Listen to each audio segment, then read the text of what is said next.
let's jump right in. Today, we're taking the Loomelle Design pattern and turning it into a total masterclass for crafting these absolutely adorable Father's Day tool keychains. Whether you're hooking up a quick gift or just want to level up your Amigurumi skills, you are exactly in the right place. We're going to break down this pattern step by step so you can totally master the techniques behind it. I mean, just look at these incredibly cute beginner-friendly tools. They're so fun. Today, we're breaking down exactly how to achieve that super professional kawaii finish. We aren't just reading off a pattern here. We are really diving into the mechanics of amigurumi. So let's see exactly how these vibrant, smiling little tools actually come together.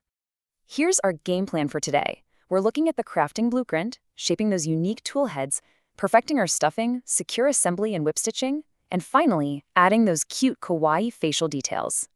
All right, starting off with section 1, the crafting blueprint, which covers our materials and prep.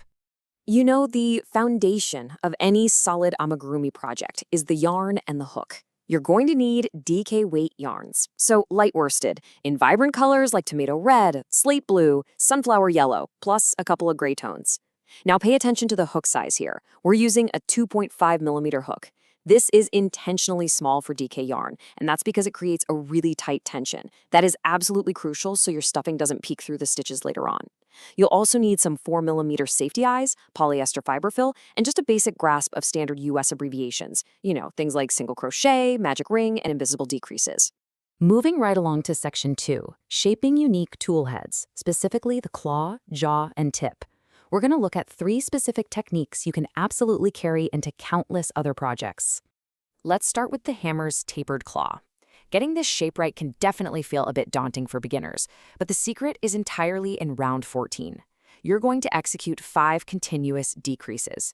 Then, and honestly, this is the critical step for getting that sharp finish, you fasten off, thread your yarn needle, and weave the tail through the front loops of those last 5 stitches. Pull it tight, almost like a drawstring. Boom. That creates the perfect, realistic point on the back of the hammerhead. Next up, the screwdriver. To achieve that highly realistic flathead tip, there is this brilliant little technique. You just work your single crochets normally up to round 12, and then, instead of working in the round, you flatten the end entirely, literally just pinch it shut and single crochet directly through both layers at the same time. 3 single crochets straight across, and suddenly you've transformed a 3D tube into a flat, functional-looking screwdriver tip. It's such a simple trick, but it has a massive visual payoff. And this brings us to our 3rd shaping technique, the wrench. To get that iconic open C-shaped jaw, you'll actually pause working in continuous rounds. For rows 5 through 7, you'll chain 1, turn your work, and crochet back and forth. You're intentionally leaving a 6-stitch gap completely unworked. Once you build up that height, you just rejoin the circle in round 9, crocheting straight across the top to close the loop. It's honestly a fantastic lesson in how combining rows and rounds can create these really cool, complex architectural shapes in amigurumi. Okay, with the shapes crocheted, let's jump into section 3, perfecting amigurumi stuffing, all about tension and shape. Stuffing is so often overlooked, but trust me, it is just as important as your stitching tension. This finishing proportions reference chart right here is your absolute ultimate guide. It brilliantly illustrates exactly where you need firm stuffing versus where you need no stuffing at all. If you check out the heights and widths, you can see we're making really petite items. They measure about 3 to 3.5 inches tall.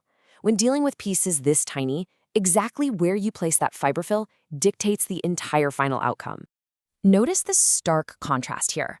So the crucial takeaway is this. To maintain that crisp, sharp, professional tension, the tool heads and grips require firm stuffing.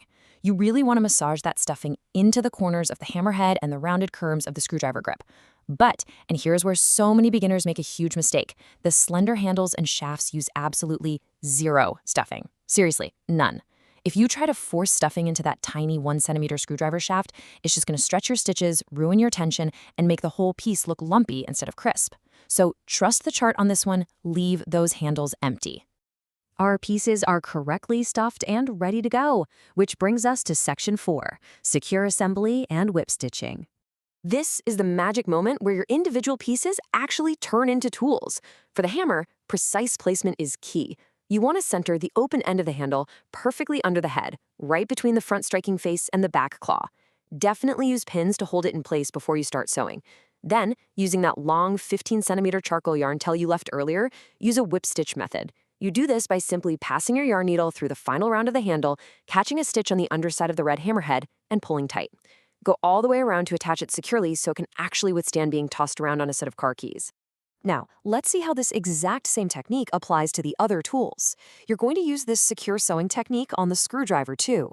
Make sure you position the magic ring end of the thin gray shaft firmly against the flat, closed base of the yellow grip. Sew securely right around that magic ring. Getting this alignment dead center is so important. It ensures your screwdriver looks realistic and doesn't do a weird lean to one side.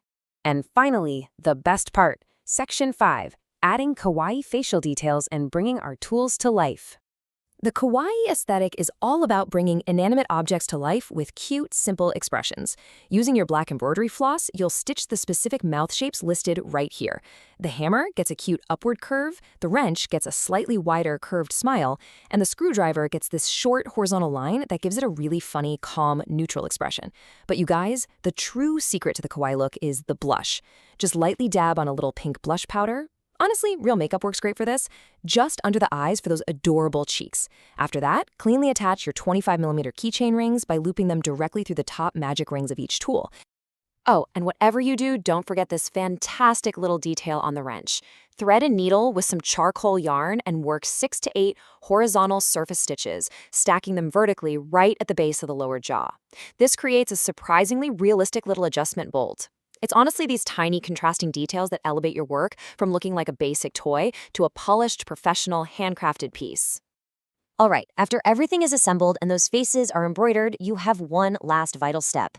You've got to make sure to fasten off and weave all your remaining yarn ends neatly inside the bodies. Plunge your needle deep into the stuffing, pull the yarn straight through to the other side, give it a slight tug, and snip it close so the tail just retracts right back inside the piece. This guarantees a polished finish and makes absolutely sure your keychains aren't going to unravel when they are bouncing around in your bag. By mastering these specific shaping methods, understanding proper stuffing tension, and utilizing secure assembly techniques, you are doing so much more than just making a quick keychain. You're genuinely building Amigurumi skills for a lifetime of crafting.